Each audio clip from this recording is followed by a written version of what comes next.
Hi everyone and welcome back to Chess for Charity. In this video, I'm going to show you a super cool puzzle where it is white to play and win. Take a quick second and just take stock of this position. You have two bishops here, one on g2 and one on g1. They're both being attacked by pawns at this moment, so even though they're very powerful on these diagonals, they are in danger. And the same goes for this rook. This rook is in the same diagonal, on the same diagonal as this king and this queen, so it looks like a promising idea, but the thing that's defending it is currently attacked. So you have to be very careful in how you proceed here. It is white to move and win. I'll give you a moment to think about the solution there, and while you're thinking about it, I will quickly encourage you to subscribe if you have not yet already. Half of the income that I earn in this channel goes directly to charity. So far, we've raised $1,100 for charity, so thank you all so much. It's really amazing that we can play chess and spread all the great stuff. So thank you all for that. Let's get to the puzzle now. So the first thing you might think is I have to move this rook, and that would be correct. Any other move pretty much immediately loses. You want to move this bishop? If you move it anywhere, you're going to lose this guy. You want to move this bishop? You move that anywhere, you're pretty much going to lose this guy. So just by simple elimination, g2 and g1 are immutable. In other words, you don't move them. So you have to move the rook. Now, there are lots of options here. You can take anything. You can go all the way up or all the way down. So what do? I think there's a temptation here to play rook a3. The idea is probably you want to take this queen, but unfortunately, this is check via the bishop, and this bishop can be captured, which would generate a check on your king, and when you take it, you lose your rook. So it does not quite work, so you have to be a little careful there. So pretty much the opening move with this rook, there has to be some catch to this, because if you go anywhere, like this, all the way up or down, you're going to get taken on g1, which means any of these squares that do not generate a double check, which would be d3 and e4, these ones, they will be immediately captured on g1. Just as an example, if I play rook e7, thinking I'm being clever, after they take me, I take, they even have a cool tactic here. They play bishop h2, I take it, and they take my rook, and I am very clearly lost. So any square that's not one of these two will lose to the immediate pawn takes bishop. Great. Well, now you have a new assignment here. Which of these two is going to be winning? Which is not going to be winning? Well, let's talk about it. If you play rook to d3 double check, check on g1 and check on d3, remember, double check means the king has to move because you can't take two pieces at one time, right? If you're black, you can't interpose with two pieces at one time. So you have to take one of these things. If you take, you have two ways to go here. You can take this queen directly, in which case this will be a pretty standard draw. You just got to be a little careful. And you can play the other way, which is give check first, and after the king moves, take the queen. This is still a draw. According to the computer, white has like a 0.5 edge, but you're not really winning this, I think, right? You can play here, try to mop up these pawns, but you can't get your king out. So kind of sneaky, but maybe one day you can kind of maneuver the bishop or something. I'm not sure. But I trust the computer saying that that's a draw, because computers are much better than me. Okay, so much better than I suppose. So you can't go to d3. Great. So you have only one move here. The first move of this position is rook to e4. Now that's great, but what's the whole point here? What is this first move doing? What's the intention? What's the main theme? Well, black has a bunch of moves. Really, they only have a few. King d5, king c3, king d3.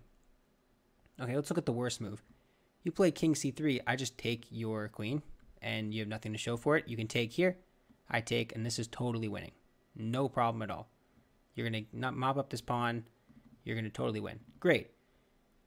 If you play king d3, what's the idea? Well, now I don't take your queen, because if I do, what does that do? It leads to the same thing as before. Take, take, take, and you can't take here, but it's going to be a draw. So you have to be a little careful here. So you don't want to go for the queen immediately. Instead, you play bishop f1 check, keeping that bishop pair, and after they take, then you can take here and you're winning because you have this a pawn, which is a light squared pawn. What I mean by that is a8 is light squared, and you have a light squared bishop that will help escort that pawn up the board. Okay, so that's if they walk up the board, but you're not expecting that. What is their best defense here? So this is what's so cool about this puzzle. The best defense is to play king d5. Great. Well, now it's kind of the same position, just moved up a rank. So what is the best move here? Well, if you go for this rook a4 stuff, it's still the same problem. You can't do this because the piece that is threatening, in this case, g2 bishop, you can actually just take this, and then the king has to take, and you're going to lose. This is actually covered, by the way, by this queen. So even though this queen's attacked, it's still completely over for white. And you get the idea there. So you can't take this route. Instead, you have to figure out, what do I do now? Well, in this position, you can give double check again. You can play rook to d4 double check. Now, what's so cool about this, you're putting this rook on a square that looks at first kind of like it. You can't put it there, but you can. So where does the king go? Well, 1, 2, 3, right? Those are the only, 4. Those are the only options. If you play far away, what do? I play bishop takes h3, and now the threat is kind of slowing down. King f6, anywhere, you can go anywhere. I'm going to move this rook, I don't know, here, I guess. Just give it up, and then just take this queen. I want 2 bishops. That's what I want. So if you can get to a position where I have 2 bishops and I take your queen, I'm good. So I'll just follow along with what the study has, which is they play, I believe they play this one. Yep, king c5. So what do you do now? It's the same idea. Now you play the double check again. What move gives you the double check? Rook d5 double check. Check through this way and check this way. Now the king is trying to get to a position where you can trade off material enough so it to be a draw. They play king c6. Well, what's the move now? Well, you play double check again. How cool is this puzzle? Rook d5 to c5. Look at the pattern here. Do you see the pattern? So now, if the king runs up the board, now you again get away with this double, or not double, you get away with this bishop h3 check. And if the king does something, I don't know, here, you get to this position again, which you want. So the king doesn't do that. Instead, the king would play king b7. Oops, sorry, b6. The bishop is here. What is the move now? Well, the move is rook c6, double check. How many times have you seen this where it's double check back to back to back to back like this? Super cool. Okay, if you go up the board, what do? Well, again, I want to get into a position where I have 2 bishops. I can play bishop f1, and the next move I can take on a7. So the king wants to go to b7 instead. Well, pop quiz to you. If you've been following so far, it's double check on every move. What move do you think in this position would lead to the win?